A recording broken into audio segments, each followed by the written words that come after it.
ড্ৰাগছৰ বিৰুদ্ধে কাছাৰ পুলিচে আন এক বৃহৎ সফলতা অৰ্জন কৰিছে। যোৱাকালি আমি দুই জেগাত আমি ৰেড কৰিছিলোঁ। প্ৰথমে এটা অভিযান চলোৱা হৈছিলে, সেইটো চলোৱা হৈছিলে জয়পুৰ থানাৰ অন্তৰ্গত কামৰাংগা নামৰ ঠাইডোখৰত। তাত এজন লোক গিল হুছেইন লস্কৰ, তেখেতৰ পজিশ্যনৰ পৰা 10টাকৈ চাবোনৰ বাকচ, য'ত 155 গ্ৰাম সন্দেহজনক হিৰ'ইন তাত তেওঁ কনচিল কৰি লুকুৱাই লৈ আহিছিলে। আৰু ইতিমধ্যে তেওঁৰ বিৰুদ্ধে গোচৰ ৰুজু কৰা হৈছে।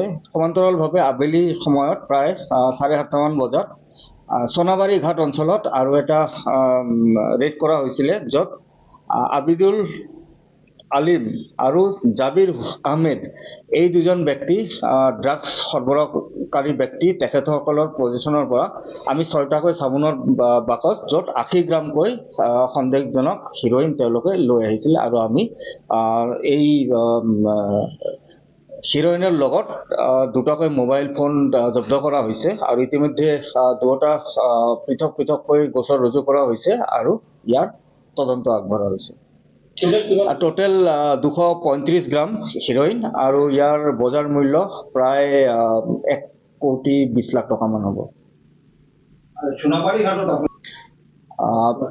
সেনেকৈ আমি ট্ৰেনজিট পইণ্ট বুলি একো ক'ব নোৱাৰোঁ। এটা জেগাত ট্ৰেনজিট পইণ্ট হোৱা বুলি কোৱাও অনুচিত, কিন্তু আমি তাত বহুত ক্ষেত্ৰত দেখা পাইছিলোঁ যে আমি সেইখিনি অঞ্চলৰ পৰা বহুতবাৰ আমি ড্ৰাগছ আমি ধৰিবলৈ সক্ষম হৈছোঁ।